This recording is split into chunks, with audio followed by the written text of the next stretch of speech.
Welcome back to the show, everybody. We are back. We are live. We in this bitch. Estamos en vivo for all our Latin listeners out there. I'm Gina, by the way. And I'm Evo. I would like to say I'm happy to be back. We were off a week because this bitch here was sick. He's going through it. Not COVID, but it might as well have been He was COVID. going through it. That shit was kind of weird because you don't ever get sick like that. Never. And I mean, it was on the tail end of our daughter getting sick as well. Also wasn't COVID. Yeah. Your boy dodged the bullet though. I just wanted to put that out there.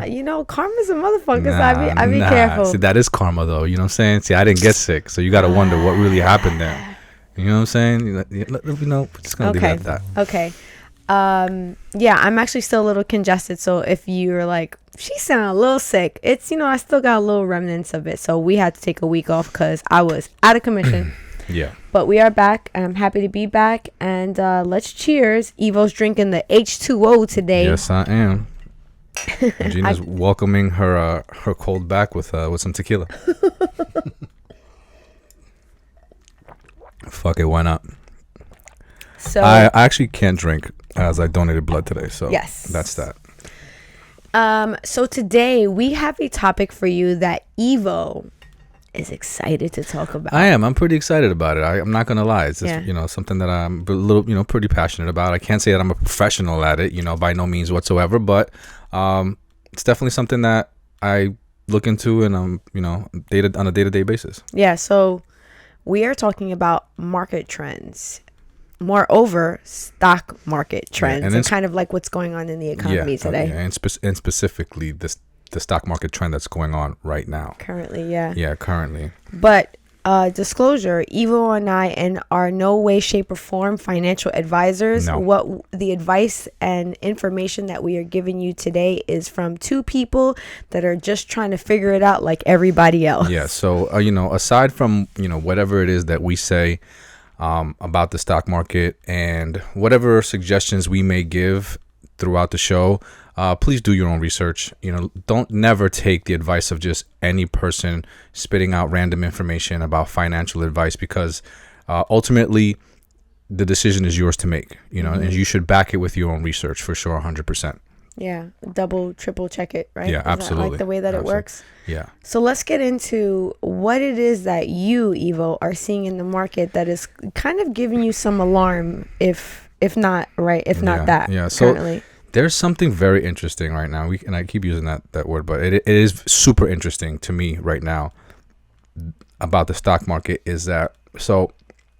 When you look at the stock market, you're basically looking at a chart, graphs and bars going up and down. And the stock market over the history of, just as far back as you can think, it goes up and down, up and down. It has these bull runs where, it's all up and to the right and people are making a ton of money. And then something will happen in the economy and there'll be a correction. And a correction means that where the stock market sells off, it dips. And depending on the catalyst that makes it do that will determine how far it dips. And those are called stock market crashes or stock market pullbacks, depending on how big the correction is. So, but I find it interesting that it's called a correction, considering that it's involving a crash. But go ahead. Well, so it's a correction, and then if it's a big enough correction, it's called a crash. I know, but the word correction is still in there. Yeah. It's like, we gonna make it right by fucking it up. Yeah, well, I mean, it's really checks and balances, so the stock market goes up because people are buying and putting money into the stock market for whichever source it's coming from, whether it's coming from retail or whether it's coming from big corporations or hedge funds or even the federal government. And it corrects when those people that are driving the stock market upwards decides they want to take some profits. They made a bunch of money now. They want to sell that stuff off. And so what it does is that it creates an opportunity for people that weren't able to get in on the low end of that run. Okay, that period of time where the stock market was going upwards. So it sells off. The people who took the ride up make a bunch of money by selling. A bunch of people get caught at that top because they're buying what's being sold. But then yet you have this big dip, and then people can come in again at a low point and buy and potentially ride it up again. So The last crash that we had was in 2008. The housing market crash, the housing market bubble. And we, I would like to say that we all know what that was like. I would think that most of us people have, heard about it in one way or another, whether we were affected by it or we just heard about it through friends in the news. And after that, the crash in 2009, the stock market started making a recovery where it started turning around from that crash and started making its way back up again. Now, again, stock markets go up because cash is being injected in. So a lot of money was being put into the market, and it went on a bull run where it goes up and to the right. And it did that pretty much up until 2022. There was some slight corrections, sell-offs. The biggest one of all was the COVID. It was the COVID crash. So we had the COVID dip, but then immediately we had a huge correction, and the market turned around and went back up. What allowed that correction to happen, considering that during COVID we were at a standstill for the most part of the year? We're referring to 2020. So for the most part, initially the lockdown was supposed to be 2 weeks, and it went on for several months. Yeah. So what made that correction occur? So emergency stimulus packages, where the federal government got the authorization to just start printing money. So if you think about it, in a time where businesses needed to close, people needed to stay home from work, people weren't working, unemployment was through the roof, the stock market is on fire. So you got to wonder, where's the money coming from, right? The federal government started buying $80 billion of treasuries and securities, and another $40 billion of mortgage-backed securities. Now, these are just like complex items that you can buy in the stock market, and they drive the stock market up. So that is how inflation starts. That's where the inflation of the whole stock market started, which is kind of one of the problems that we have right now with the stock market. So you were saying that, and not to interrupt, but you were saying that's how the inflation started, which basically it's this influx of money coming into the market during a time where the entire country was kind of like at a standstill. So 1 plus 1 at that point wasn't equaling 2. It seemed awkward. But how does that let me see how I'm trying to put this. How is what you're seeing now tie into what you have seen in the past, which is the market back in 2008? Because I know you're trying to make that connection. So I'm just wondering how those two are connected. Right. So in 2008, we had a housing inflation, a housing bubble, what they called it. And that happened by making loans easily available for everyday people. Banks were qualifying people that technically, in my opinion, should have never been qualified for home loans. Therefore, why wouldn't they have been potentially qualified? So I'm just trying to understand, why were they being given this loans if in turn they weren't qualified? So banks make money, and lenders, they make money off of giving loans to people. So in the beginning, they're giving loans to A plus borrowers. We'll call them A score, top tier borrowers. People with high credit. People, that have money and so on and so forth. But at some point you run out of these borrowers. And so the mortgage applications start running dry. Now they have to figure out a way to get more mortgage applications going. So what do? They lower the requirements for people to get approved for these loans and now start approving loans for B score borrowers. And then once those applications start drying up, they start lowering it down to a C score. At one point you needed a 780 credit score. I remember at some point in the 2008 mortgage crisis, you got approved with like a 560. You can get a loan. Yeah. And then the banks lowered the requirements even more, where you didn't even have to show income to get a loan. All you had to do was state what you made. Just tell them like, hey, I make $2 million a year. Okay, can you put that on paper? Sure, no problem.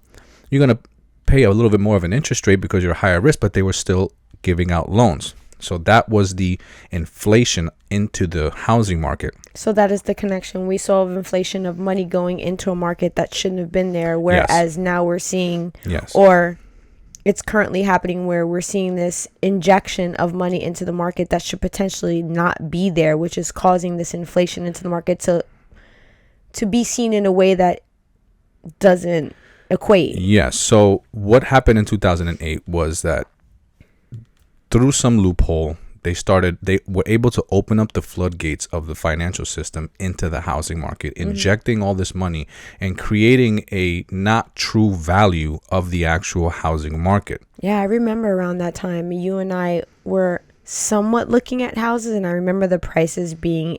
Yeah, well, I was doing mortgages at that time. Well, a little bit before that, you were doing before the yeah, right before it. Yeah, yeah, it was yeah. right. It was like in 2006, 7. It was that's when I was doing mortgages, and I remember some of these mortgage applications that went through and like the loan programs that they had, and it was pretty nuts.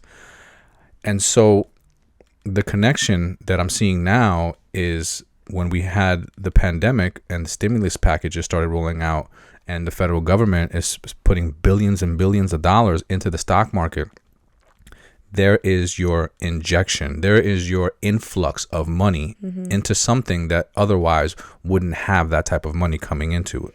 It's the catalyst, that what I would call it. Yeah. Would you say also that during that time, in addition to the stimulus packages that people were receiving, the PPP loans were another catalyst? Sure, absolutely, yeah.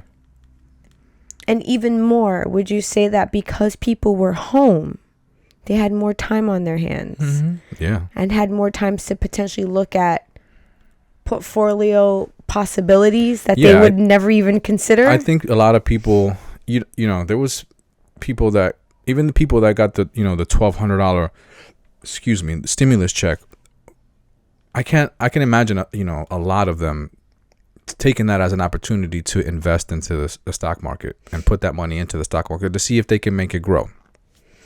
If I'm not mistaken, I remember reading once upon a time during that time that there was like, I think about, don't quote me on this, but I want to say that there was like anywhere from 30 to 40% of the people that were receiving these stimulus checks were putting that into the stock market along with the PPP loans. Yeah, so there's all types of money that was being injected into the stock market by people, by the government, by companies. But the fact is that the federal government was supplying all this money in one way or another. They were doing the PPP loans, they were doing the SBA loans, they were doing, all that money was coming from the government.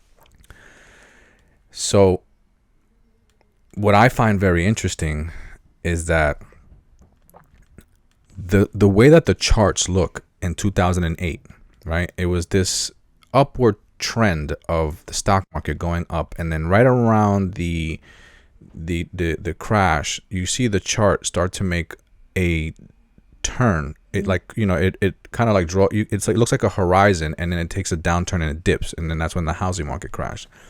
And that happened over the course of like a year where that market started to turn. This is not something that can happen overnight. I mean, it takes a lot of buying and selling in the right way to turn a stock market's trend to a bear market, that's what they call it when it goes through to a downtrend and it falls over a certain percentage and it stays down. It's called the bear market. And I call it a maneuver, right? It was the maneuver that the chart made when it took that turn to go down into the crash. That if you compare the chart from 2008 when it did that maneuver, and you compare it from 2009 till 2022 now, in January 2022 is when our current market started to make it to the turn. That was when it reached its high of the year. So are you implying that these markets, or these charts rather, the similarities of the height is now almost identical? Yes. Well, yes, they're very similar. Okay. And so... Yeah, that's why I say almost identical, because I don't want to say that they're like identical. Yeah. So, and one way to invest into the stock market is to analyze history and to see how the stock market performed in certain years. And there's certain patterns that play out because I'm gonna get a little technical here, but you know, big institutions, they have computers that do their trading, algorithmic softwares that do their trading, and they're like, you know, you're talking about super fast quantum computers. Now these computers, they run on programs. They're triggered by news articles and lots of different things. Yeah. And so because they're programs, these programs have certain patterns to buy and sell. And so you can pick these patterns up. You can recognize them at some point if you know what you're looking for. Now, those algorithms were trading back in 2008, and of course, and they're trading now along with the retail traders. But what I find mind-blowing and shocking at the moment is that the chart setup is almost identical to the 2008 market crash, and we are on the I don't even know how to describe it. So are we like almost at the top of the hill? So we know we are beyond the top of the hill. We are on the first leg, like kind of like the downturn of what looks like to be and resembles almost identical to the 2008 crash. I would just like to say, you know how my brain works, and as you're saying that, the one thing that I immediately think about is that game from The Price is Right with the guy that used to go up the hill, that used to go yo lay hee hoo, and he'd get to you know what I'm talking about? Like that's what I'm imagining. It's definitely kind of even like though that. I will say I have seen these charts, and it's a little hard to describe when there are people listening. Yeah.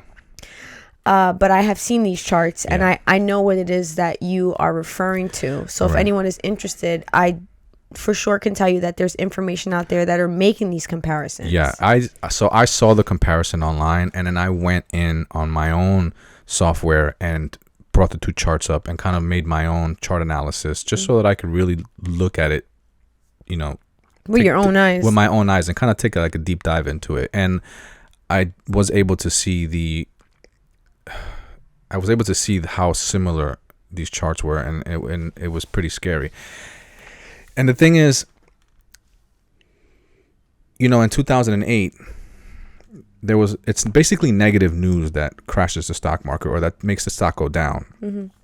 And currently, right now, we have so many things that are putting negative pressure on the stock market such as this housing bubble that we're quote unquote in right now. Yeah. Such as supply chain issues that we're having. Yeah. You know, so and the inflation that the economy is going through right now, the war, which is just on its tail end. I would say it's over. Yes at this and point. no. I mean yes and no. There's still negotiations to happen. Not only is there negotiations, but we've spoken about how there's a potential other war that may be happening.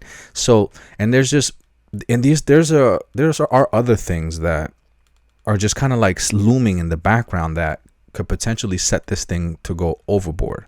And these are the conditions that you need to send a market into another direction. I mean, it's just downward pressure.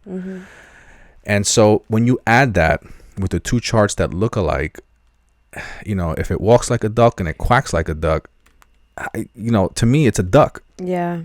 And so I just thought it would be important to talk about that right now and to give our viewers some information on, you know, what potentially lies ahead. What can someone do in a situation like this, if any? So you touched on something that is of great interest to me that I want to talk a little bit more about. Okay. The housing bubble that we're in right now. So I find it interesting that on both ends of the spectrum, there was a housing aspect to both, where in 2008, it was this basically injection of money into the market from banks that were being loaned to borrowers that should have not been there. But now it's a different aspect as far as how the housing market right now is happening somewhat, because there's still a bank aspect to it. There is still a little bit of what happened in 2008, but you're correct. There is a whole new aspect of what's going on with the housing market. So back when we had the COVID lockdowns, the federal government or the Federal Reserve dropped the interest rates to 0, basically allowing the federal government to borrow money for nothing. And so the federal government starts injecting that money into the economy. A lot of it is going to people to buy numerous things. At the same time, for some reason, I guess, and this is just a theory of mine. This is not a fact that I know of, but what I do know is that what I'm about to say, it did happen. My theory is as to why it happened. Okay. So something that didn't exist before exists now, and that is the housing market has become an asset class. And when I mean by an asset class, it's like something that big institutions and hedge funds invest in. Yeah. They acquire, and not only do they acquire it, when a hedge fund acquires something, they hold it for a very, very, very long time. And they have been investing into the housing market. Yeah, so this is causing a huge ripple effect because it's affecting the housing market, and it's also affecting renters because they're also buying properties that are initially being used by renters. And now that the moratorium is over, these renters that are now potentially living in rented spaces that are now owned by some of these hedge firms and hedge funds. Yeah. And in addition to that, there's other companies that are separate from hedge funds that are also buying properties. Yeah. And now they're raising the rent like 2, 3, 4 times more than what someone would average pay for the space that they were already living in. I can't tell you how many times I've seen, I know you yourself have seen people on social talking about that their rent was $1,600 and now they just got their they got their lease renewed, and they're looking at increases of anywhere from $800 to like $1,000. Yeah, easy. The crazy thing is that, and I'm sorry, but these hedge funds don't give a fuck. Not really. No, I mean they're there to make a profit, and but so how could they make a profit if people can't afford to live there? Wouldn't that defeat the purpose? Or are they looking to remove those people and put in people that are willing to pay that price? Because the only market that I can look at and make sense of right now is where we live in the tri-state area. So think about all of the people that left New York City during the pandemic. That's another reason why we're experiencing such a housing, an inventory issue as far as how many properties are available. So many people are leaving cities to go to more suburb areas, and they were leaving rental properties and spaces that they were paying a lot more money than what they would have been paying when they go a little further out. Yeah, for a mortgage, they were paying. They would get a lot more for their money if they just move a little further out and buy a house. But I just find it interesting that they're raising the rents this much and house prices at the same time. Right. So what you have? How can people afford this? That's a great question. How can people afford it? And a lot of people can't. So then what happens? Because honestly, here's what can happen. Okay. Another housing market crash.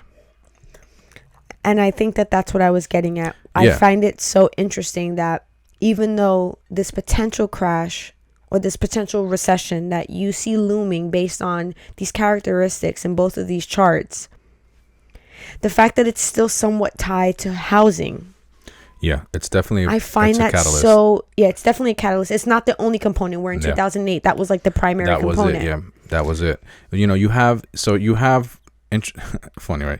You have at one point, Zillow was accused of buying houses, buying lots of houses, and they were accused of trying to manipulate the market. So what they were doing is that they would buy a bunch of houses for, let's say the house was selling for $350. So they would buy it for $350, and then maybe they bought, like, I'm using random numbers here, I don't know the exact number, so just don't quote me on these numbers, but let's just say they bought 100 houses in an area. All right. Now they have the ability to manipulate the value and the comps in that area. So they have 100 houses that they bought for $300,000 in one area, and then they buy one or two more houses now for $400,000. So you have two houses now that they got sold for $400,000, and then they own another 100 at $300,000, which those two now bring up the value in that area. So that now they can start pumping up the values of homes in the area for all the homes that they own. So that was one big company that was buying up a bunch of homes, gobbling up inventory on the housing market. And that's what I meant when I said it wasn't just hedge funds. That's why I'm touching on that, because you brought that up. I thought I'd shed some light on that. And then hedge funds are also buying up homes like crazy. And currently, in addition to that, Airbnb right now owns more properties in New York City than there are actually regular people renters. Right. So when you have, here's the thing, right? So you have, this is how I see this playing out. At the beginning of the year in January, where we reached the top of our market, is when the Fed started announcing that they were going to start easing back on the stimulus, meaning that they were going to stop pumping money into the stock market. So that means that there's no more hot air being pumped into the balloon. Now the air is going to start being let out. So obviously the stock market that was when it was hot. It's at its high, and it's dipped about 19% since then.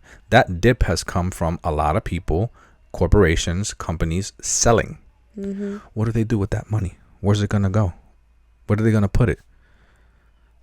You got to funnel that. A lot of it is being funneled in to the housing market.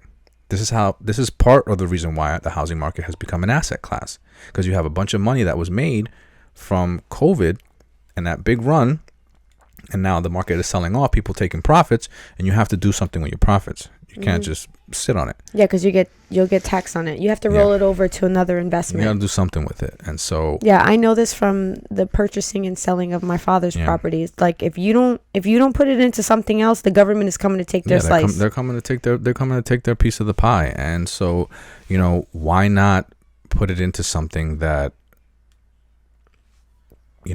it raises in value over time. And what this is doing, it's squeezing out. Appreciates is the word that I was saying. Yeah, it squeezes out just average regular people trying to purchase homes. So now, or rent. Correct. Now, when you have a bunch of big companies buying up a bunch of houses, again, that's taking up the inventory. You have this supply chain issue where builders can't get supplies fast enough to build houses. So at the rate that houses are being bought up, they're being bought up faster than they're being built, which is creating a inventory issue. Yeah.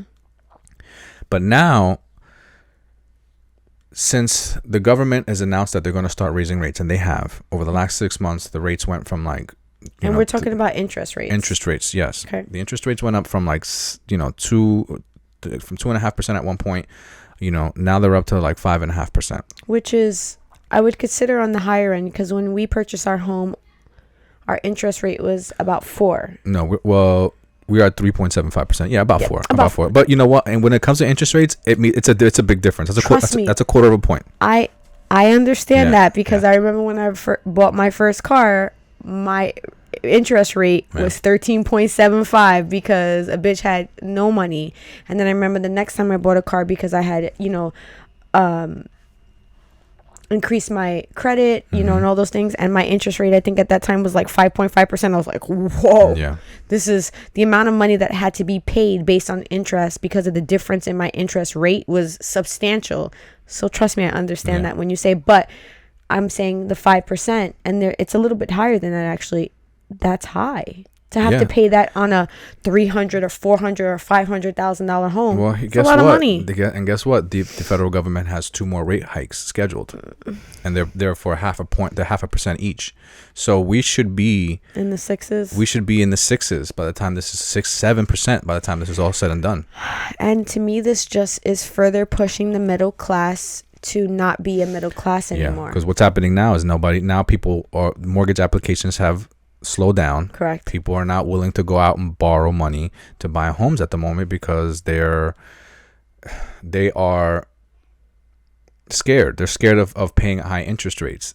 Funny thing is, hang on one second. In addition to paying high interest rates, there's another part of that I find alarming, which is the price that a potential home buyer is purchasing a house at, whereas what it would have been, let's say 5 years ago. So let's say you purchase a home right now and it's assessed at being valued at $500,000, right? And then you purchase that home and now the market is going to settle and houses are in your area are going to go kind of back to where they were evaluated, or the value of them prior to this increase of buying, right? So now your $500,000 house is actually not worth $500,000. Right. So now you're stuck in this place where it's almost like when you purchase a car. Every year that you're in that home, you lose. You're depreciating. Whereas when someone bought a house 5-6 years ago, they bought at a price where now they're seeing it appreciate. Yeah, they're seeing the appreciation, which is exactly what I was going to touch on. Yeah, I'm sorry. That's okay. No, that's all right. And I just feel like that's going to put people in such a, excuse my French, but it's going to put people in such a fucked up situation because people don't live in homes for their entire lives. At some point they're going to want to get out. Yeah. And it's going to put people in a predicament where getting out is going to potentially put them underwater, upside down. Yeah, it's going to put them underwater.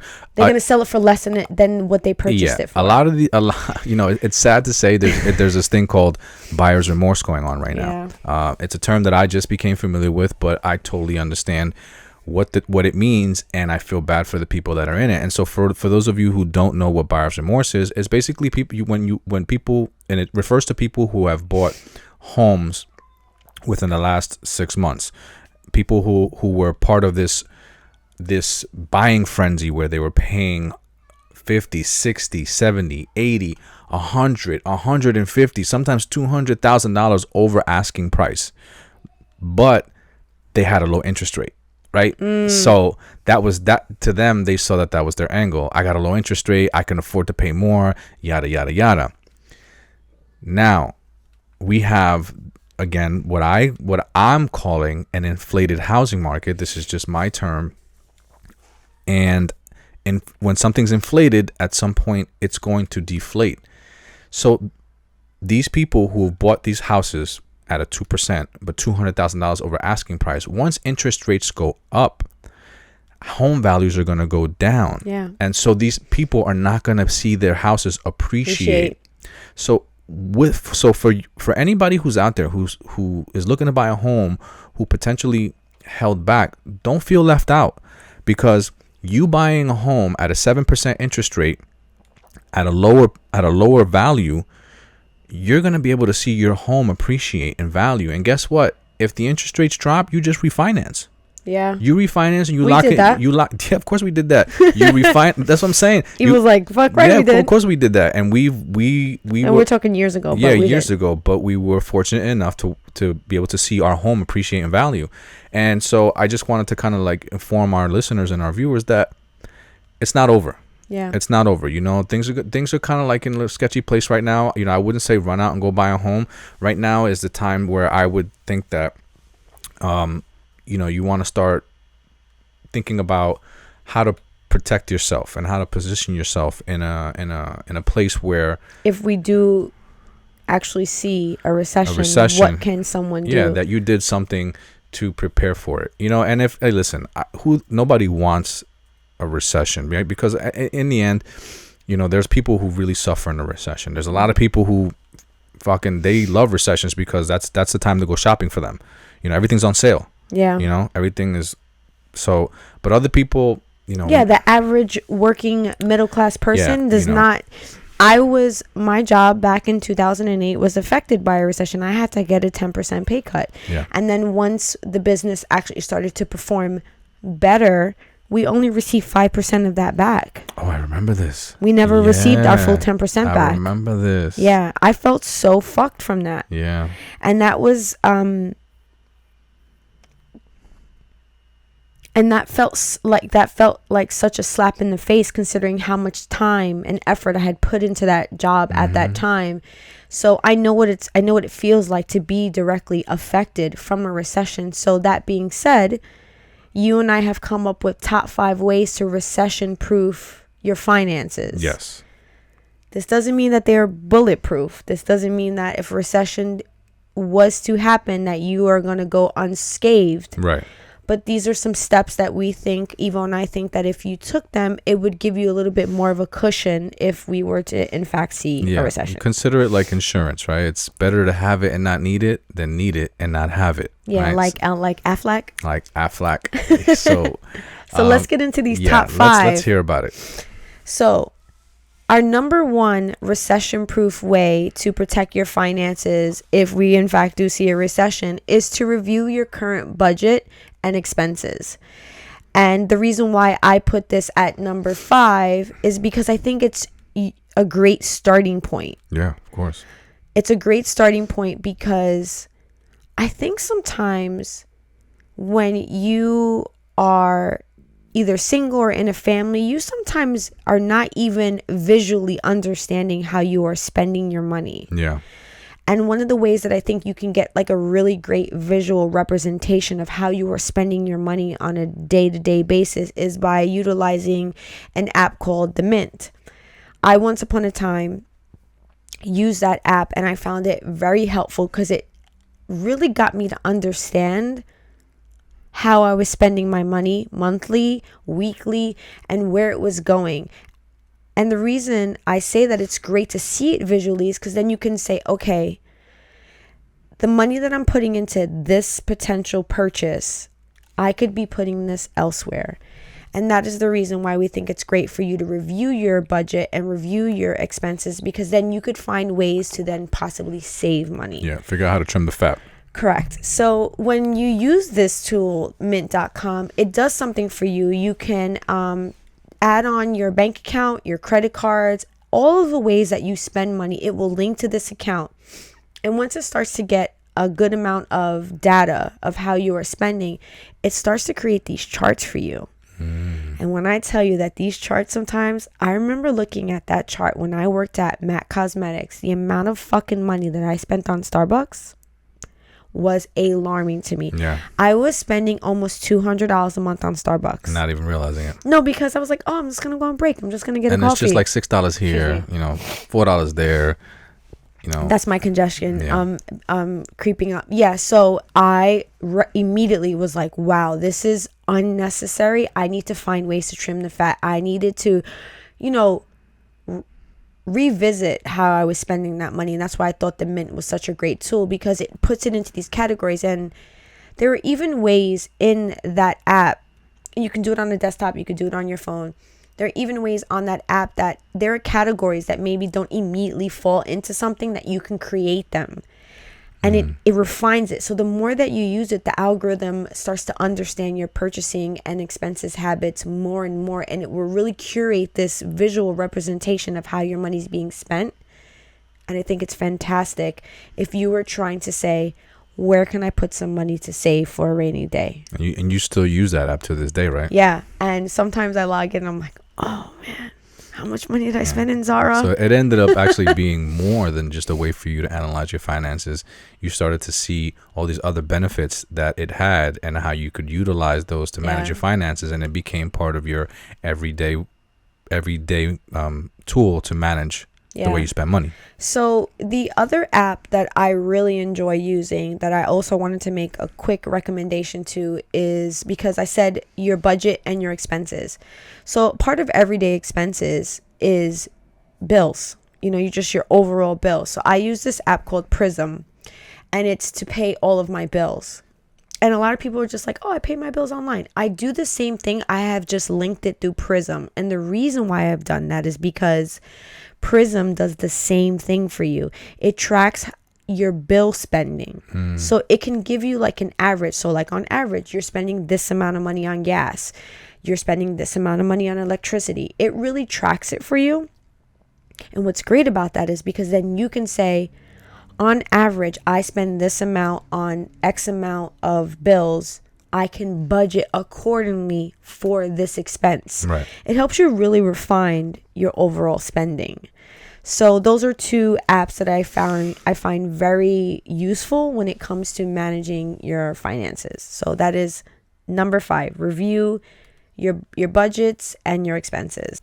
So let's move on to number 4 of how you can recession-proof your finances. So my number 4 recommendation would be to start selling any unwanted or unused items around the home. And I make this recommendation because I'm the fucking queen of that shit. Yeah, you'd be surprised how much stuff you got laying around that you didn't even know that was actually worth something that someone else will potentially give you money for. The rule of thumb that I like to use is if you have not touched that item or piece of clothing or electronic in over 6 months, get rid of it. And there are so many places where you can sell these things that you can incur all of the money, such as Facebook Market, Let Go, Offer Up, all of these places where you can put something to sell. And if you want to get rid of it and get rid of it fast, the best way to do that is to see kind of what other people are selling these items kind of for and, undercut them. You know? Absolutely. And it could even be by like a couple of dollars. I had a ton of watches that I had accumulated over the years that once I got my Apple Watch, them shit started to collect dust. I sold each of these watches significantly under what I paid for them, but they were years old. Right. But they were doing nothing. They were serving no purpose for me in my home. They were just collecting dust. I sold every single one of them and got like $175 that I then put into a savings account. And that is the end goal. The end goal is, if you're trying to recession-proof your funds, your finances, is that you want to create some sort of cushion for yourself financially. Yeah. And a lot of people are running right now on very tight budgets. So this is a way that you can find things around your home or your apartment that are not serving you any purpose or giving you any joy that could put some money in a reserve for you.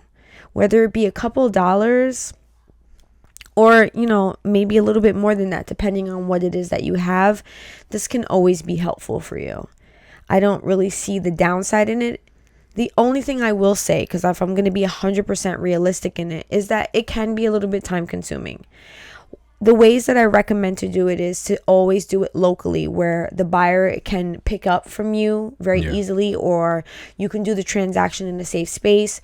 I don't really recommend shipping unless it's a large thing that you're willing to put in that time for the purchase price. But if it's something small, to have to ship it, to go to the post office, that may not be worth the amount of money that you're looking to sell it for. So I like to do a lot of local buys.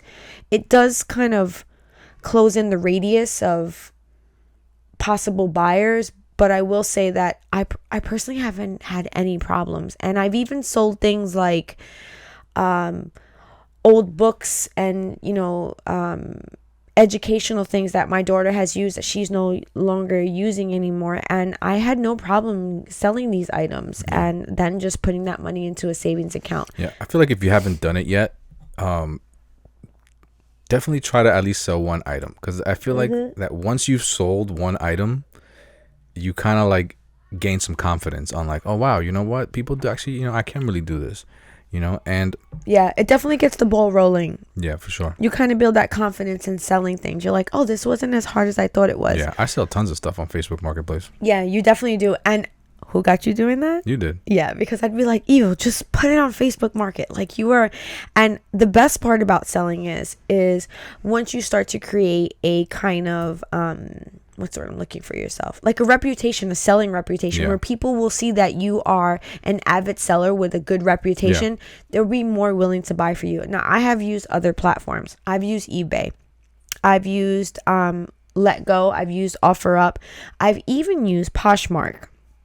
And that's where I sold a lot of the watches. I recommend Poshmark for people that are looking to sell unwanted bags, clothing, coats, jewelry, I feel like Poshmark it is for that kind of market. There are other places that you can sell unwanted clothing and accessories. I'm just not familiar with them, so I can't make it a recommendation, but look into it, because I'm more than certain that there's many out there.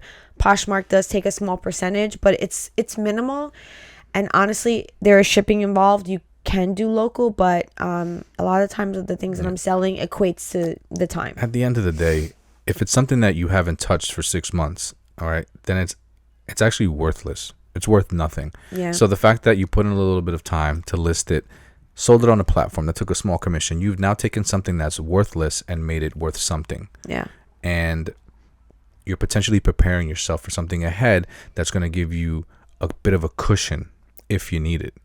And if it turns out that you don't need it, then you have a leg up on some savings. You have a leg up on now using that as, and taking advantage of an opportunity for something to maybe grow that in another way, invest it in some way or another. There are very easy ways to do that. Yeah, you're actually kind of hitting on that. Yeah, which I'm sure I think you're going to get into. And the one thing that I just want to add, and then I'm going to move on, because you kind of hit on my next recommendation, which is investing. Yeah.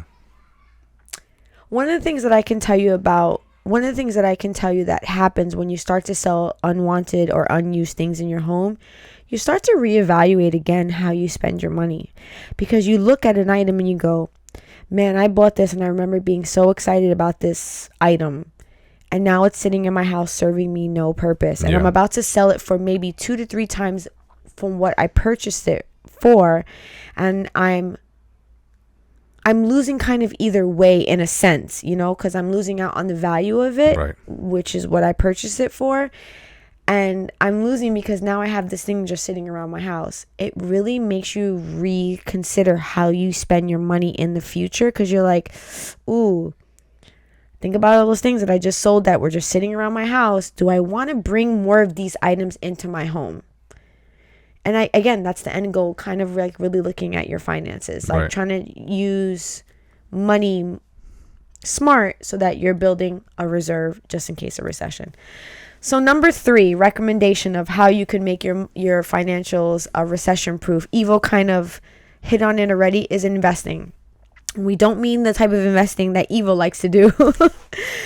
We mean on a small scale, something to kind of get your feet wet, So Evo likes the app Acorn. I myself have never used it. I'm aware of it. I understand how Acorn works. You can start investing with small amounts of money, and I'm talking about $5, $10, where this app will help you take these small amounts that you put and diversify it so that you can make small returns on your investment, but still accruing some sort of return. Yeah, as a whole. So you can do one of 2 things. You can take the money that you've made by selling things around your house and deposit it into your Acorn account. Once you open up an Acorn account, you create a profile like you do with any account that you download, and then it asks you a series of questions that you answer to the best of your ability, which is then gonna categorize you as an investor and your risk tolerance. How risky of investments do you want to take? So then you allocate that money to that risk profile, and and Acorn diversifies that money for you across a number of different stocks. Now, in addition, you can hook up Acorns to your debit card, and every time you buy something, it rolls over the change in your card, and it invests that into your profile. And so it adds, pennies, quarters, nickels, dimes. So these acorns, it adds them to your investment profile and grows your portfolio slowly over time. And this is how your money can make you money. Now, the opportunity that really I think is interesting at what we have lying ahead of us is that if we do go into a recession, stepping into an investment app like Acorn really puts you at the bottom of these runs that we end up having, right? These are the times where nobody wants to know anything about investing. Everybody wants to invest when the market's on fire and everybody's making money, and companies are making headlines. Because people want to follow a trend. They want to follow a trend, right? But it's at those times where everything is so discounted, when nobody wants it, is when the opportunity really lies. And if you got a couple bucks in your Acorn account, you could make some moves. Yeah, and so getting in at that point and slowly putting change into that portfolio as the stock market goes up and down, you end up buying at so many different points of the up and down that your entry level becomes an average of the whole market. And you're always going to be in the best position as long as you get in a good spot. Yeah. And that's why we're recommending it, because you could start off with very little. Yeah. You could start off with nothing. Yeah. And you could just start doing change. Yeah. And I think that is great for someone just to kind of get an understanding of how the market works and how they can start making small investments, and how their small amount of money can make money for them, and then in hopes of adding to that fucking reserve. Because that is, again, ladies and gentlemen, that is the end goal, to put money hopefully 6 months out for you, that if something does happen, you and your family, or just you yourself, have a cushion where you're just not like, fuck, what am I gonna do? Because I myself know that feeling back in 2008 when they cut my salary by 10% and I had to readjust, and I was a mother with 2 children. That type of thing. And if I would have acquired some of that knowledge back then, we're talking more than 10 years ago. But my point is that I didn't have anyone telling me, hey, if you just take a few dollars, except for Sarah McLachlan, she was telling me just for a few dollars a day. But I would have appreciated something that I felt was more approachable and more feasible, because when some of the times I watch you do what you do, my eyes like open so wide, because it seems so daunting, and I feel like Acorns makes it simpler. Yeah, it is. It makes it very simple. And the important thing to note is that right now is the time to start trying to accumulate that extra saving. Right now is the time that you want to start looking through your stuff and see what you can get rid of that's just lying around for cash, so that you can start putting it away. Because in a recession, it's going to be quite challenging to try to sell something to somebody else. Oh, yeah. Nobody's going to be wanting to buy shit. People are not going to be wanting to buy anything if it's not necessary. So if you're listening, don't wait. Just do yourself a favor. Go through your house. Go through your stuff. Take a look around. Things that you haven't been used for a long time, put them out there. $10, $20, $30. If you listen, I've even sold things for $5. Yeah. I've done it.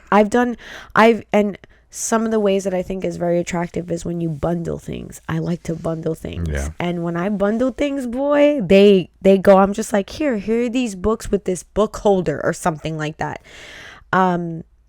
It makes it more attractive to the seller, and it allows me to stand out in a market where everyone is maybe selling a book, if you get what I'm saying. At the end of the day, I mean, anything is better than nothing. It's correct. I can't imagine someone being in a position where we do end up in a recession, they end up getting their hours cut back, or they lose their job because people are not spending money. So companies don't feel the need to have such a heavy staff. Correct. It's giving so many people so many hours.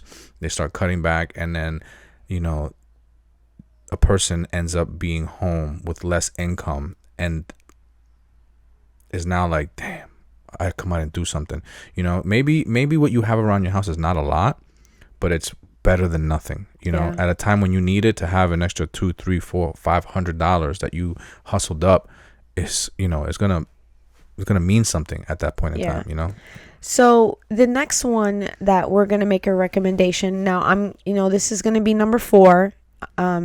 I'm sorry, number 2. I apologize. Our number 2 ways that you can like somewhat recession-proof your funds is to, and this may not seem like the most ideal thing, so there's a little bit of a strategy behind it, is to pay off high interest credit cards. Because you're like, Gina, Evo, you just told me to save all this fucking money. Now you want me to pay off my credit cards? No. We don't want you to go gun-ho and go crazy and just start, taking all that money that we're trying to advise you to put into a reserve. The strategy is that you start at the smallest amount. So if you I don't know what type of credit cards everyone has, but I feel like if you have credit cards, you may have more than one. And let's say you have a store credit card, because I have one of those. Let's say you have a Macy's credit card, and you have a smaller balance on that one. So let's start with the ones that are smaller balances, and you just target those cards first, or that card first, one at a time, ladies and gentlemen. You don't try to spread this money out, and you start paying down that card. And once you get that card to either very low or zero, you then can take the dollars that you were putting solely into that card. Now you have maybe $5 more to put onto the next card. I don't know if people understand how that can benefit you when you have one less bill to pay. Now you could focus a little bit of your money on the other bills that you have that are maybe larger amounts. Yeah, it creates like a domino effect where, from what, if I'm listening to you say this correctly, if you have 5 cards that you're paying off, and the smallest balance you're paying $10, and the next one you're paying $20, and then the next one you're paying $30, and the last one you're paying $50. If you pay the $10 one off early, then you take that $10 and apply it to the one that you're paying $20 for, and now you're paying $30 to that one. And then once you get that one paid down, then you take those $30, add it to the one that you're paying $40, and now you're paying $70 to that one. And then you take that one, and it really like starts to, once it starts to like take traction, it really starts to snowball effect. And the idea is obviously to pay down debt. So you put that together with selling items in your house, paying down your debt. You now have an income of money that you created out of nothing, of things laying around your house, and now you have extra money because you've paid down your debt. In addition to reviewing your budget and your expenses, and if you've looked at it where you could trim some of the fat, maybe you have a few extra dollars that you can put into this. Maybe if you accumulated some money in your Acorns app, in your Acorn account, where you've got a few extra bucks that you could put to that card that you didn't have before. And we're not telling you to take all of that money and focus it on there, but maybe just a few more dollars to try to get rid of that debt so that you have more funds for yourself. Yeah, and it doesn't sound like, when like we're saying these things, I know it may not sound like much if you think about them individually, but if you're able to do them all collectively, the power that they have all together, cutting back on some expenses, paying down your debt, saving, selling things to bring in some money, those maybe three, investing small amounts. Those three alone, are like combined are just going to put you in a better place. If you don't think that a couple of dollars a week or a month equates to a lot, go look at all the convenience fees that you've paid. I did that the other day. When we pay our gas bill, I pay it online and they charge me $2 for convenience fees. So I did the math really quick, and we've lived in our home for X amount of time. I'm not going to give the exact number, but we lived in our house for X amount of time plus the $2, and you do that over time. These people have gotten like over $500 from me.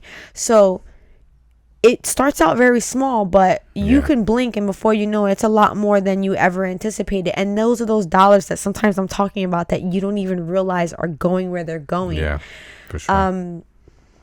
So that's why I was talking about like reviewing your expenses and your budget, because you will then, it will give you a visual representation of like how your money's actually being spent. So to wrap it up. Wrap that shit up, B. The last recommendation that Evil and I would like to make to you for our top 5 is, ladies and gentlemen, do not panic. We are not trying to instill panic in you. Absolutely. And you think that after you finish listening to this podcast, you're like, Evo and Gina said that fucking recession's coming. I gotta sell all my Acorns. And I need to like never go out to eat, liquidate everything in my house with my girlfriends anymore. We're asking you to make small changes that maybe in turn be a big change for you in the long run, because how Evil likes to say, it's better to have it and not need it than need it and not have it. Exactly. So. And this is coming from a couple that, when I tell you, Evil and I started out with nada, okay? Sleeping on a futon, bitch. Ain't that the truth? 2 of us on a futon. Those are rough times, ladies and gentlemen. So we're speaking from a journey and the small changes that we made in our lives. and I just wanted to share that. So don't panic, but like, you know, make some changes. And I think that these changes will benefit you in the end. Again, we are not financial advisors, but we would just like to share some things that we have learned along the way. I mean, you know, listen, markets are going to go up and down. Recessions are going to come and go. This, you know, if for those who don't know the history of the market, I mean, it literally corrects every 8 years or something like that. I don't like that word. I know you don't. I don't think it's a correction. To me, a correction is like when you like mistype a word and then like you like correct the word. It's not a correction. It's like that shit tanks. Well, so it is it's a correction because at some point the market becomes detached from what the true value of it is. I get what you're saying. Something happens that starts to really inject the market, and the value of it becomes unrealistic. It's not, so it needs to correct to the true value, and that's what happens. So right now, it's going to be interesting to find out where the true value is right now. I mean, where is this going to stop, and at some point reverse and start going back up, and you know, and tell us where the actual market true value is and how much of it actually was inflated. Well, I hope that this episode was informative and helpful. If not, you could tell us to go fuck ourselves. I don't really know, but I enjoyed myself, and as always, Evil, this was a pleasure. So ladies and gentlemen, until next Friday, if Gina don't die, peace out.